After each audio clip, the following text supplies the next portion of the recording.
Hi everyone, Adele here from Epic Life 101.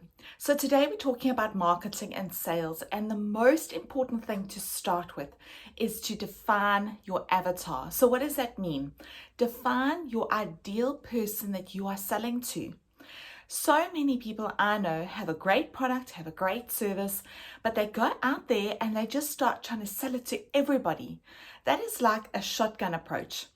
It's like going out and just spraying your information, hoping that the right people hear it, understand it, and want to buy it.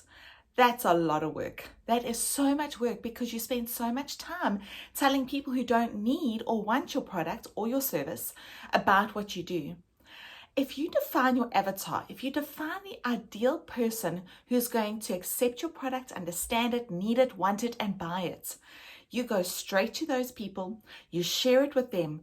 Your return on investment when it comes to a time perspective as well as a financial investment is just so much better because you're not just spraying this information, telling everybody about it, but you're telling the specific people that need it, will want it, and will be prepared to pay for it.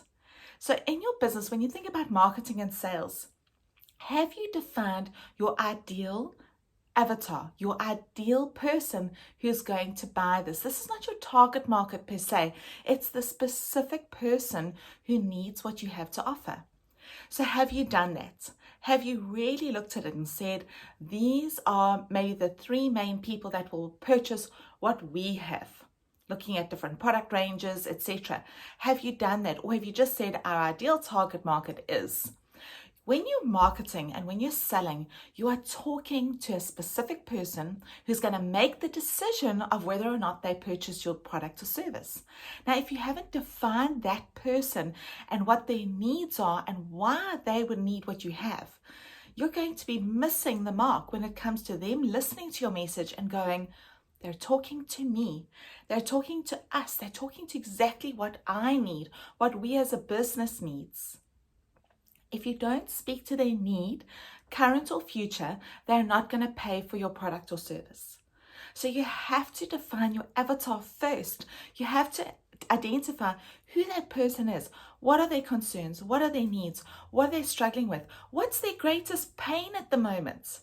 That specific person, and then show them how your product or service will be able to deal with that and heal that pain, fix that problem, be able to deal with that issue and be able to help them towards their success. Remember, it's not about you pushing a product or a service on people. It's about understanding what is their pain, what is the problem that your product or service actually deals with and fixes for them. What is that pain point that your product heals? What is their problem that your product or service can fix? And then you talk to the person, not just to the benefits of what you can do, but to the person and their actual pain that they feel when this thing is not going right. That is how you define your avatar and you channel your message to being able to help them. When you can show them how your product or service actually helps them, not just on a surface level because they think they need it, but truly adds value to them and can help them on their journey to success in whatever area it is, that is when they'll hear your message properly and you'll be able to deliver that product or service to help them. So here's the key. You have to define the avatar. Don't define the target market only, but who is the person in that target market who needs what you have to offer. Define that, and when you are marketing, talk to that person, talk to their needs, talk to what they actually need and why your offering is the solution to that pain or to that problem.